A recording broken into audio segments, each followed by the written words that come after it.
Beethoven, dedication to craft. Despite hearing loss. What does it mean to truly listen? Imagine, if you will, that the very essence of your passion begins to fade away, a receding tide pulling back the sounds that once filled your world with vibrant tones and harmonies. How would you continue to create, to innovate, to inspire? Now picture me, Ludwig van Beethoven, standing before you having grappled with this very reality.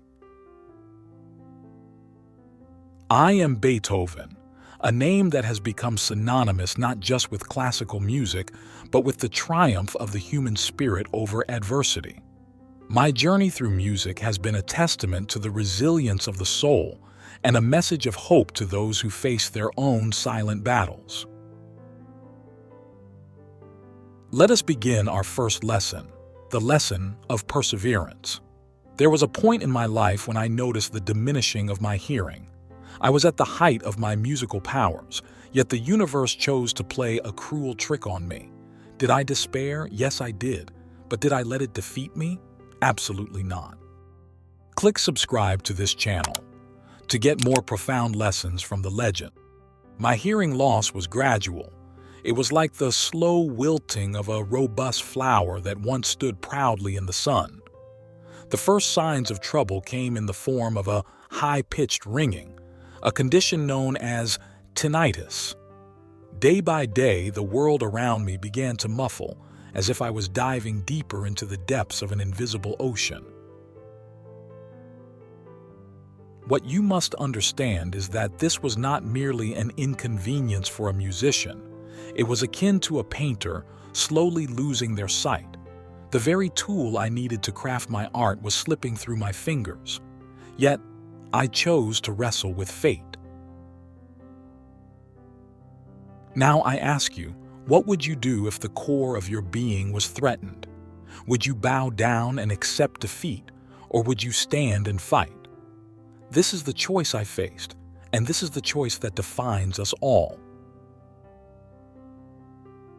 During this time, I composed some of my greatest works, pieces that you may know well: the Moonlight Sonata, the Eroica Symphony, and many others. Each note was a defiance of my circumstances, each melody a declaration that I would not go gentle into that good night. I see music not just as a collection of sounds, but as the language of the universe. When my ears failed me, I turned inward to hear music in a different way. I felt vibrations and imagined the sounds in my mind's eye. I moved from playing music to becoming one with it. I implore you to learn from this. When the world takes something from you, adapt and find a new way to experience your passion. You may wonder, how did I manage to compose if I could not hear? It is said that when one sense is lost, the others heighten. In my silence, my inner ear, the ear of my mind, began to hear with crystalline clarity. I composed by memory and by theory, by the raw emotions that I poured into every piece.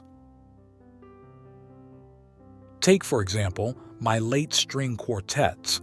They were written in the twilight of my life, a period when silence had become my constant companion. Yet, they are considered some of the most complex and forward-thinking compositions in the string quartet repertoire. They were not hindered by my hearing loss, rather they were born from it. In these quartets, you can hear the struggle, the anguish, and also the transcendent beauty that can emerge from darkness.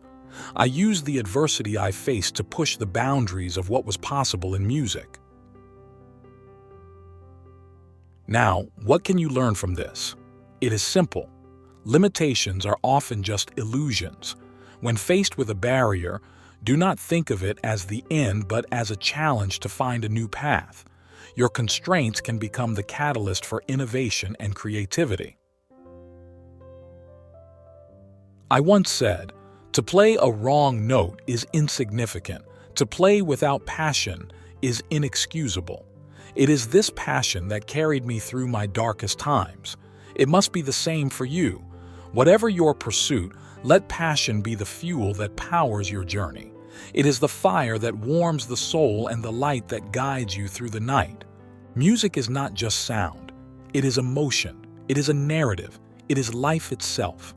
When I lost the ability to hear, I did not lose the ability to feel, to think, to dream. I continued to tell stories through my compositions, stories of triumph and tragedy, of love and loss. Consider my Symphony No. 9, a symphony that I composed completely deaf. It is a symbol of victory, an anthem of joy that has resonated through the ages. It is a work that speaks to the indomitable nature of the human spirit, and it was created by a man who lived in silence. As we conclude this first part of our exploration, I leave you with a question to carry in your heart. When you face adversity, how will you choose to respond? Will you let it define you, or will you redefine it through your actions and your will? The Symphony of Resilience, composing life beyond silence. As we venture further into the essence of unwavering determination, let us delve into the second lesson, the importance of adaptation. My journey was not simply about enduring the loss of my hearing. It was about reimagining my relationship with music and with the world at large. When the familiar pathways are blocked, we are forced to forge new routes. This is the essence of adaptation. For me, it was a matter of survival. My deafness did not occur overnight. It was a creeping shadow, slowly extinguishing the light of sound I had basked in for so long. As the shadow grew, so did my resolve to adapt. Consider my method of composition during those silent years. Without the ability to hear the music externally, I turned to the tools at my disposal. I had my inner ear, my knowledge of theory, my command of the musical language, and above all, my imagination. I would feel the vibrations of the piano through my fingers and even cut the legs off the piano to feel the vibrations through the floor. It was unconventional, yes, but it was effective. This is a powerful lesson for you. When faced with a challenge, look at the resources you have, perhaps overlooked in better times, and use them to your advantage. Adaptation requires a blend of innovation, creativity, and a willingness to embrace the unconventional. Now let me ask you, how do you face change? Do you resist it, clinging to the remnants of what was, or do you embrace it, using it as a springboard for growth? Change is inevitable, but growth is optional. It depends on your willingness to adapt. In my compositions, you can witness this growth. Take the Heiligenstadt Testament, a letter I wrote to my brothers when I first realized that my hearing loss was irreversible. It was a document filled with despair, yet it marked a turning point for me. I resolved to continue living through and for my art. The compositions that followed were more profound, more expressive, and they delved into emotional depths that were previously uncharted in music. These works did not arise despite my deafness. They arose because of it. My limitation became the lens through which I viewed the world, and it granted me a unique perspective. My music became the vessel through which I communicated with the world, and it spoke louder than I ever could with words. One could argue that my later works were my finest, precisely because they were born from the crucible of my affliction. They were not the musings of a man who heard the world as others did. They were the revelations of a man who heard the world as no one else could. In your own life, how can you turn your limitations into strengths? It is a question not easily answered, but it is one that lies at the heart of adaptation. It requires a deep understanding of oneself and the courage to venture into the unknown. Consider now the Choral Symphony, my 9th symphony. It was a groundbreaking work, not just because it was composed by a deaf man, but because it integrated vocal soloists and a chorus in the final movement, something unheard of in symphonies at the time. This integration was a form of adaptation, a way to reinvent the symphony and expand its expressive capabilities. Through this symphony, I communicated a message of unity and joy that transcended the barriers of language and culture. It was a universal call to all of humanity, a call that could be felt even if not heard. This is the power of true adaptation. It not only overcomes limitations, but also transcends them, creating something new and extraordinary. In adapting, we often discover new facets of our talent and character that lay dormant, awaiting the catalyst of necessity to awaken them. So I urge you to view the obstacles you face not as walls, but as doorways into realms of possibility that you may never have otherwise entered. Now let us pause for a moment and consider, what realms of possibility await you? What new pathways can you forge in the face of the unexpected? The answers to these questions are the keys to unlocking your potential, just as I unlocked mine in a world of silence. As we draw this segment to a close, remember that adaptation is an ongoing journey, a symphony that evolves with each movement of our lives. It is a symphony that I mastered through the silence, and one that you too can master, no matter the silence you may face. Let us now take a breath, a moment of respite, before we journey onward. The next part of our exploration awaits, where we will uncover the harmony that emerges from the dissonance of life's challenges. Harmony in dissonance, embracing the counterpoint of challenge. In the grand composition of life, the most profound harmony often emerges from the dissonance of our greatest challenges. This third movement in our exploration reveals the intricate dance between struggle and triumph, and how, within this tension, the true artistry of the human experience is composed. As I navigated through the silent twilight of my career, I discovered that within the heart of difficulty lies the seed of opportunity. It is a profound realization that what hinders us can also elevate us, pushing us to reach new artistic and personal heights. My late works are imbued with this philosophy. They are the offspring of a mind that refused to surrender to silence. Each piece is a testament to the belief that within the cacophony of our trials, there exists a hidden order, a potential for a greater music to be discovered.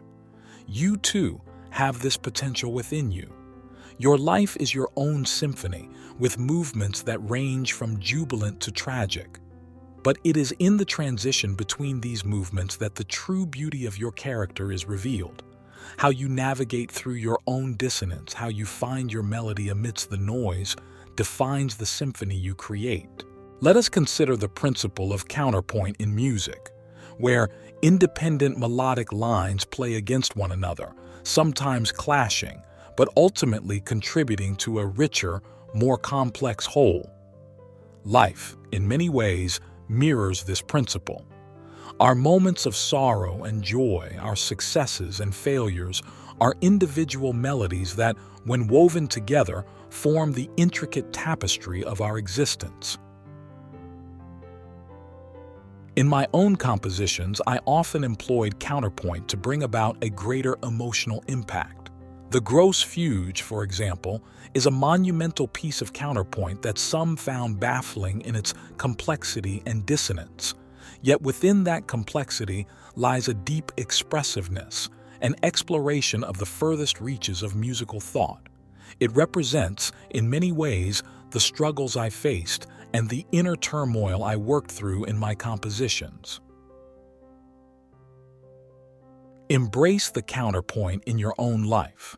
When faced with a challenge, ask yourself, what can this teach me? How can this strengthen the narrative of my life? Your struggles are not merely obstacles. They are opportunities to create depth and resonance in your personal symphony.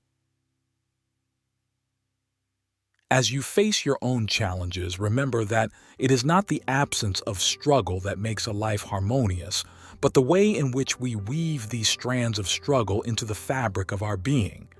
It is about finding balance, creating beauty from the dissonant chords, and moving forward with a more profound sense of purpose. My deafness could have silenced me. Instead, it amplified my inner voice. It forced me to listen more closely to the music within and to share that music with the world through the medium of composition. In doing so, I found a new kind of hearing, one that did not rely on the ears but on the soul. In the composition of your life, you have the power to create harmony from dissonance. It is not an easy task. It requires patience, inner reflection, and an unwavering commitment to your own growth. But the result is a life that resonates with authenticity and creativity.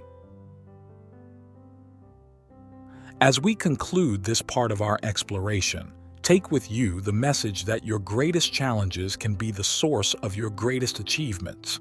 They can push you to discover new harmonies, to create a counterpoint that enriches your life's work. Reflect upon this as we pause once again and prepare to delve into the final movement of our journey together. It will be a culmination of our lessons, a crescendo that brings into focus the enduring legacy that each of us has the power to compose. The crescendo of legacy, conducting the infinite melody. As we approach the final movement of our Odyssey, let us stand upon the podium of introspection and wield the baton of wisdom to conduct the infinite melody of legacy. This concluding passage is not an end, but a perpetual echo of life's symphony that resonates beyond the mortal coil. In my twilight years, the silent world I inhabited became a canvas for reflection upon the notes I had scattered to the winds of time. What remained was a legacy not of sound, but of resonance, not of moments, but of eternity. Each composition I crafted, each barrier I overcame, contributed to a legacy that would whisper through the ages long after my final bow was taken. Your life, too, is a composition that will leave an indelible imprint on the fabric of humanity. Every action, every choice, every triumph, and every adversity you conduct adds a unique measure to the score of your existence. The question then becomes, what legacy will you compose? Will your life's work be a fleeting tremolo that vanishes into silence? Or will it be a vibrant fortissimo that inspires long after your presence fades? The power to shape this legacy lies within the everyday moments, the small yet deliberate gestures that accumulate into a masterpiece of impact. As I once harmonized melodies and rhythms into symphonies, you have the capacity to harmonize your values, your passions, and your contributions into a symphony of legacy. It is about living with intention, leading with compassion, and creating with a vision that seeks to elevate not only your narrative but also the grand, interconnected story of humanity. Remember, it is not solely the grandiose achievements that forge a legacy. It is also the quiet moments of kindness, the unwavering commitment to one's principles, and the courage to stand in the face of adversity. These are the notes that endure. These are the harmonies that resonate through time. As we let the baton fall and the final note ring out, take with you the understanding that legacy is not written in the pages of history books, but in the hearts and minds of those we touch. It is the melody that plays on in the silence, the dance of memory that defies the stillness of oblivion. And so, I leave you with this charge. Be the composer of your life's symphony, a maestro of meaning, and let the music you create uplift the world long after the concert hall has emptied. This is the crescendo of legacy, the ultimate composition where every life is an infinite melody in the grand concert of existence.